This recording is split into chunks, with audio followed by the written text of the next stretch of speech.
خۆشەویستانم سەبارەت بە دەستەکارکێشانەوەی سکرتێری پەرلەمانی کوردستان بەڕێز مەروان گەڵاڵی سەرۆکی فراکسیۆنی کۆمەڵی ئیسلامی کۆنگرەیەکی ڕۆژنامەوانی هەیە با بەیەکەوە بینەری بین.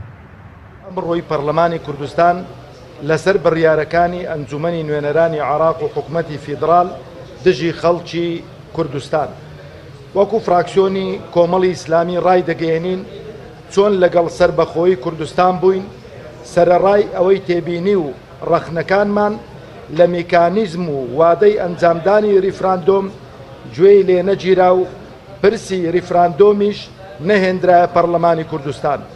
بەڵام کاردانەوەکانی پەرلەمان و حکومەتی عێراق لە بڕیارێکی سێزدەخاڵیدا بۆ سزادانی خەڵکی هەرێمی کوردستان بە بڕیاری سیاسی و نایاسایی دەزانین و ڕەدی دەکەینەوە داواکارین کوتلەکانی ئەنجومەنی نوێنەرانی عێراق کە بەشدار بوون لەو بڕیاردانەدا بەو سزادانەی گەلی کووردا بچنەوە و بە ئاگا بن لەوەی ئێمە بە جینۆساید و چیمیاباران لە ناو نەچوین بەوان لە بەین ناچین.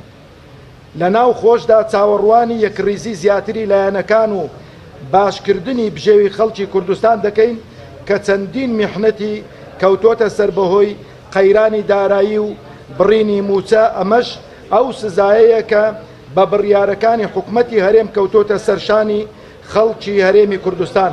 لە کۆتاییدا داواکارین بە شێوەیەکی دروست مامەڵە لەگەڵ دەرەنجامەکانی ریفراندۆم بکرێ و بەلاڕێدا نەبرێ و سازش و دەستکەوتی شەخسی و حزبی پێوەرنەگیرێتن. وەسەلام. فراکسیۆنی کۆمەڵی ئیسلامی بەشداری کۆبوونەوە ناکەین. بەشداری کۆبوونەوە ناکەین.